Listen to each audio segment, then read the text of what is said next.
Hello everyone, welcome to my channel. हम लोग paper 1 का सेकंड यूनिट कंटिन्यू कर रहे हैं। नेक्स्ट हेडिंग है हम लोग का प्रकृतिवाद, जो रूसो और टैगोर के संबंध में पूछता है। सबसे पहले इसको रूपरेखा देख लेते हैं कि कैसे क्या क्या इसमें मेंशन करना है। सबसे पहले इसका प्रस्तावना, सेकंड प्रकृतिवाद का अर्थ, थर्ड प्रकृतिवाद की परिभाषा, फोर्थ प्रकृतिवाद के सिद्धांत, प्रकृतिवादी शिक्षा के विशेषताएं, प्रकृतिवादी शिक्षा के उद्देश्य, प्रकृतिवादी शिक्षा एवं पाठ्यक्रम, प्रकृतिवादी शिक्षण विधि, प्रकृतिवाद एवं शिक्षक, प्रकृतिवाद एवं छात्र, प्रकृतिवाद एवं अनुशासन, प्रकृतिवाद एवं विद्यालय।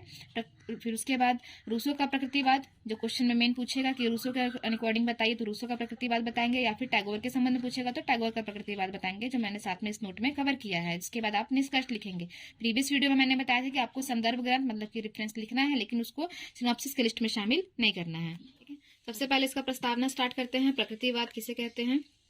प्रकृतिवाद इस विचारधारा पर जोर देती है कि प्रकृति ही सब कुछ है, यही सबसे ऊपर है, अर्थात प्रकृति मुख्य चीज है। प्रकृतिवाद में सबसे बड़ा प्रधान प्रकृति को दिया गया है कि मतलब कि प्रकृतिवाद के अनुसार जो भी इस विचारधारा को मानते हैं तो वे इस विचारधारा पर जोर देते हैं कि जो कुछ भी है वो प्रकृति है, सब कुछ प्रकृति है, प्रकृति में ही इंसान जन्म लेता है और उसी में लास्ट में विलीन हो जाता है। और ये जो प्रकृतिवाद है आदर्शवाद का सीधा सीधा खंडित करती है, या उसको सीधा सीधा खंडित करती है, उसके बात को बिल्कुल नकार देती है। प्रकृतिवाद क्योंकि प्रकृति की ओर है, और आदर्शवाद मतलब ये आध्यात्मवाद से जुड़ा हुआ शब्द है।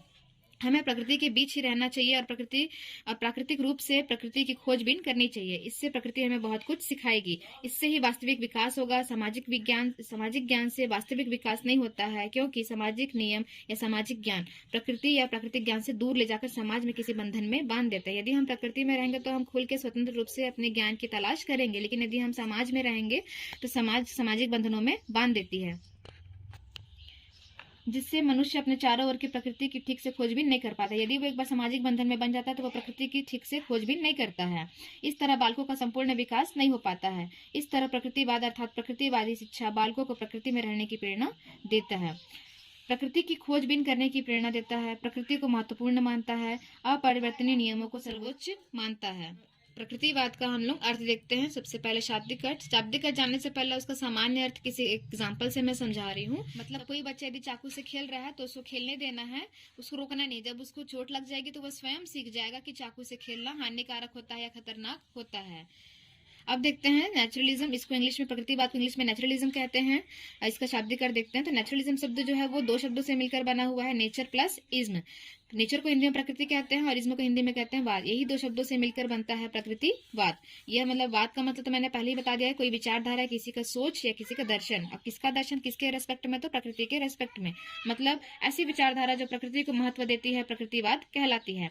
प्रकृतिवाद को भौतिक या यथार्थवाद पदार्थ की संज्ञा भी दे सकते हैं या दी जाती है। प्रकृतिवाद प्रकृति को सर्वप्रधान मानता है। प्रकृतिवाद आध्यात्मिक बातों को बिल्कुल नकार देता है या नहीं मानता है। प्रकृति के अलावा इस जगत में कोई दूसरी सत्ता नहीं है, ऐसा प्रकृतिवादों का मानना है। आत्मा परमात्मा कुछ नहीं होता है, जो कुछ है प्रकृति है, सब कुछ प्रकृति ही है। प्रत्येक वस्तु प्रकृति में ही जन्म लेती है और प्रकृति में ही अंत में नष्ट या विलीन हो जाती है।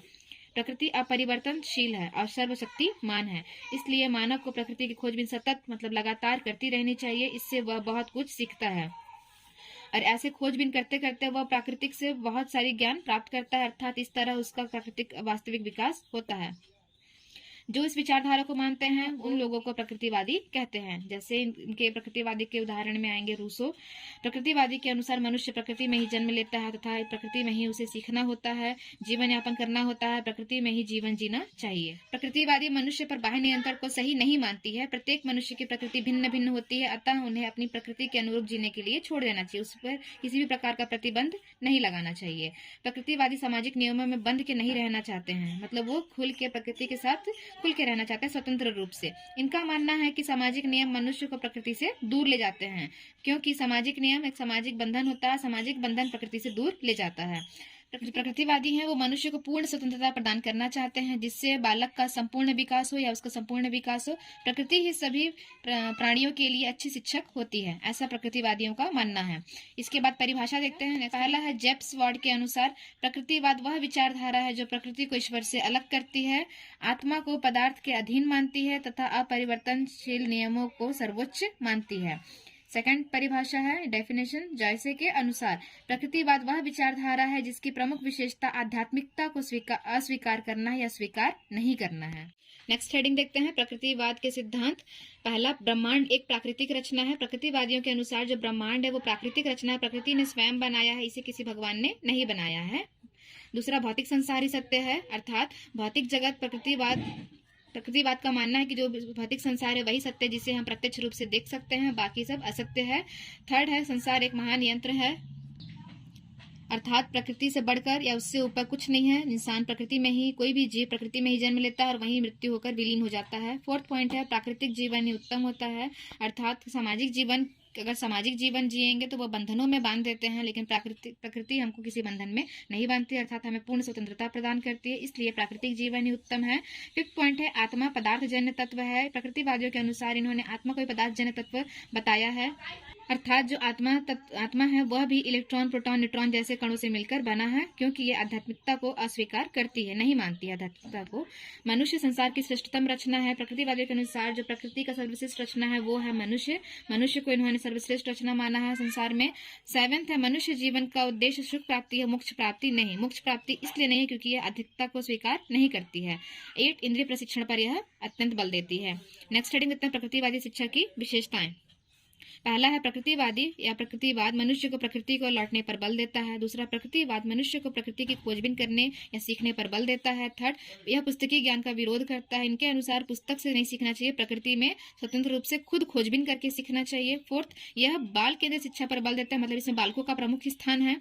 यह प्रकृति से शिक्षा पर बल देते हैं, मतलब कि प्रकृति से ही सब कुछ सीखा जाए। सिक्स्थ, यह मतलब प्रकृतिवाद बालक को पूर्ण स्वतंत्रता प्रदान करता है, मतलब बालक किसी भी बंधन में नहीं बांधा। प्रशिक्षण पर बल देना है, इसमें शिक्षक का स्थान अत्यंत गौण होता है, मतलब उन्हें प्रमुख स्थान प्राप्त नहीं है, क्योंकि प्रकृतिवाद प्रकृति को ही अपना शिक्षक मानते हैं, प्रकृति हमें सब कुछ सिखाती है। 9th, प्राकृतिक विकास पर बल देते हैं, मतलब अगर बालक प्रकृति में रहेगा तो उसका प्राकृतिक विकास होगा, वही उसका वास्तविक विकास है। 10th, यह बालक को खोजबीन की शक्तियों के विकास पर बल देता है, मतलब इनके अनुसार बालक जो है वो खोजबीन की शक्तियों का विकास करेगा, मतलब प्रकृति के साथ रहेगा, उनसे सीखेगा और उससे उसका शक्तियों का विकास होगा। नेक्स्ट हेडिंग देखते हैं, प्रकृतिवाद एवं शिक्षण विधि। प्रकृतिवाद के अनुसार शिक्षण विधि कैसी होनी चाहिए। इसमें क्रिया विधि, खेल विधि, खोज विधि, निरीक्षण विधि इत्यादि विधि आप और शामिल कर सकते हैं, लेकिन इतने मेन इसमें विधि, इन विधियों का प्रयोग किया जाता है बालकों को सिखाने के लिए। नेक्स्ट है, प्रकृतिवाद एवं शिक्षक का स्थान प्रकृतिवादियों के अनुसार अत्यंत गौड़ है, मतलब उन्हें प्रमुखता प्रदान नहीं की गई। इनका मानना है कि बालक जो कुछ भी सीखता है वो प्रकृति से ही सीखता है, एवं प्रकृति ही उनके शिक्षक होते हैं। अगला हेडिंग है, प्रकृतिवाद एवं छात्र, अर्थात प्रकृतिवादियों के अनुसार छात्र ही प्रमुख होते हैं, क्योंकि वो स्वयं अपने ज्ञान की तलाश करते हैं, प्रकृति में खोजबीन करते हैं, सतत अध्ययन करते हैं और खोज विधि द्वारा अपने ज्ञान का विकास करते हैं। प्रकृतिवाद एवं विद्यालय, प्रकृतिवाद बालकों को पूर्ण स्वतंत्रता प्रदान करती है, इसलिए वह विद्यालय मतलब 4 दीवारी के अंदर शिक्षा को सत्य नहीं मानती है, मतलब 4 दीवारी के अंदर किसी भी बालक का संपूर्ण विकास या वास्तविक विकास नहीं हो सकता है। वह प्रकृति में रहकर ही खोजबीन करेगा और स्वयं सीखेगा। प्रकृतिवाद एवं अनुशासन, प्रकृतिवादी बालकों को पूर्ण स्वतंत्रता प्रदान करते हैं, वे उन्हें किसी भी बंधन में बांधना नहीं चाहते हैं, क्योंकि इनका मानना है बालक जितना अपने आप को स्वतंत्र महसूस करेगा उतने अच्छे से वह अपनी खोज को लगातार बनाए रखेगा एवं ज्ञान प्राप्ति के लिए निरंतर कार्यरत रहेगा। सबसे पहले स्टार्ट करते हैं रूसो का प्रकृतिवाद। पहले आपको यहाँ तक लिखना है, इसके बाद रूसो के अनुसार या टैगोर के अनुसार बताना है। रूसो का प्रकृतिवाद, रूसो का रचना में से एक इम्पॉर्टेंट है एमिल जो है वो प्रकृति की ओर लौटो, मतलब इसमें सार मिला हुआ है कि ये प्रकृति प्रेमी है, ऐसा इसमें पूरा दर्शन मिलता है। और इनका एक विशिष्ट नारा था जिसे प्रकृति की ओर लौटो। उसके बाद देखते हैं प्रकृतिवाद में रूसो का योगदान। इनके अनुसार इनके क्या क्या थॉट्स थे या क्या क्या विचार थे। पहला, प्रकृति की ओर लौटो।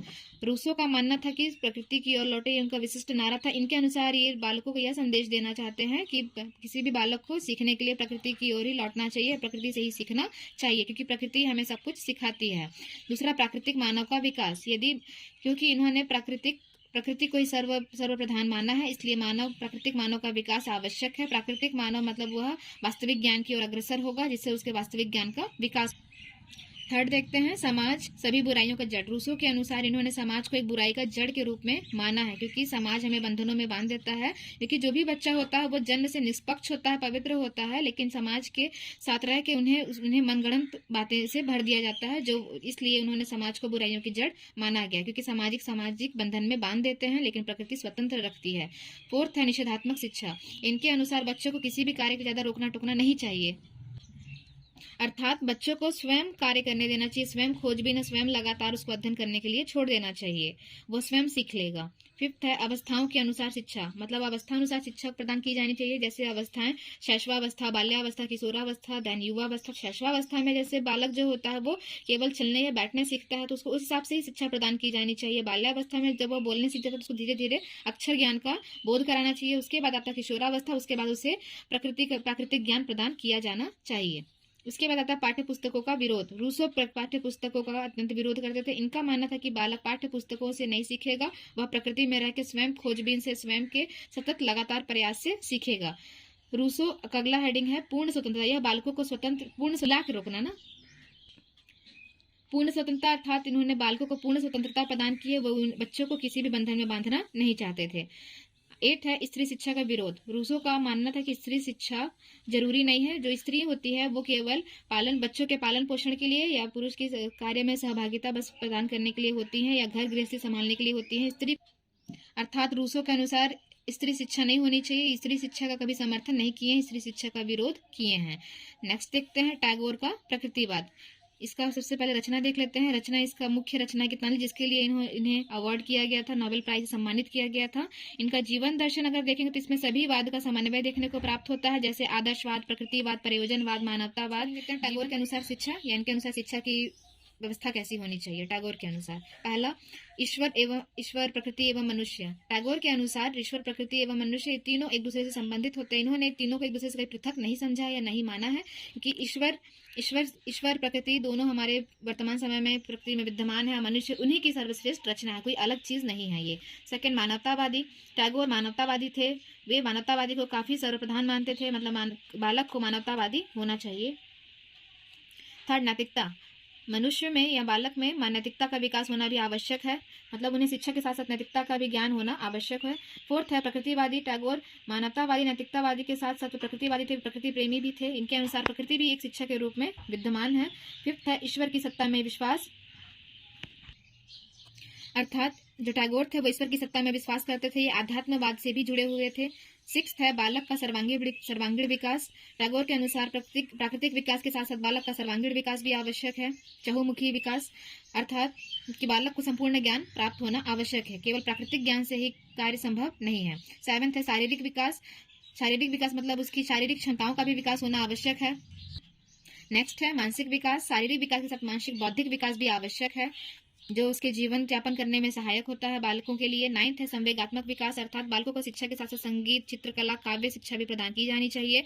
10th है सामाजिक विकास। ये रूसो के मतलब जो टैगोर थे वो रूसो के विपरीत थोड़ा सोचते थे, मतलब रूसो ने सामाजिक को एक बुराई के रूप में माना है, बट टैगोर ने समाज को एक सामाजिक विकास के रूप में देखा है, अर्थात बालक का विकास प्रकृति के साथ साथ समाज में भी होता है, सामाजिक विकास, क्योंकि उसका व्यवहारिक ज्ञान समाज से ही संभव हो सकता है, इसलिए सामाजिक विकास को टैगोर ने महत्व प्रदान किया है।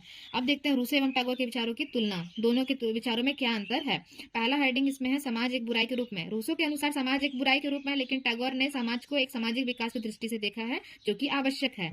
सेकंड है निषेधात्मक शिक्षा। रूसो के अनुसार निषेधात्मक शिक्षा पर अत्यंत बल है, मतलब कि बालकों को रोका न जाए, न टोका कहीं न जाए, लेकिन टैगोर के अनुसार बालकों को जगह जगह पर मार्गदर्शन या रोकना टोकना आवश्यक है, जिससे वे गलत राह पर न चले जाएं। इसके बाद ईश्वर में आस्था। रूसो ईश्वर में आस्था नहीं रखते थे, क्योंकि वे अत्यंत प्रकृति प्रेमी थे, उनका मानना था कि प्रकृति ही सब कुछ है, लेकिन टैगोर प्रकृति प्रेमी के साथ साथ आध्यात्मवाद से भी जुड़े हुए थे, इसलिए उन्होंने आध्यात्मवाद को भी माना है और ईश्वर पर आस्था रखते हैं, विश्वास करते हैं। इसके बाद स्त्री शिक्षा। रूसो ने स्त्री शिक्षा का अत्यंत विरोध किया, लेकिन टैगोर ने स्त्री शिक्षा को आवश्यक माना है। उसके बाद लास्ट है पाठ्य पुस्तकों का विरोध। रूसो ने पाठ्य पुस्तकों का विरोध किया है, लेकिन टैगोर ने पाठ्य पुस्तकों का विरोध नहीं किया है। टैगोर जी के अनुसार पाठ्य पुस्तक भी हमें किसी न किसी रूप से व्यवहारिक ज्ञान प्रदान करते हैं, इसलिए पाठ्य पुस्तक का समावेश होना आवश्यक है। इसके बाद आप निष्कर्ष लिखेंगे। निष्कर्ष में जितना आप समझ पाए या प्रस्तावना को आप 50% भी लिख देंगे तो आपका निष्कर्ष या उपसंहार कंप्लीट हो जाएगा। इसके बाद देखते हैं लास्ट हमारा संदर्भ ग्रंथ, जिसको मैंने बार बार मना कर रही हूँ कि इसको सिनॉप्सिस की लिस्ट में नहीं लिखेंगे, लेकिन लास्ट थ्योरी में मेंशन करेंगे। संदर्भ ग्रंथ सभी के लिए पेपर 1 के लिए सब में सेम रहेगा। इन्हीं में से आपको जो जल्दी याद हो जाए आप उनमें से 3-4 लिख सकते हैं। Thank you.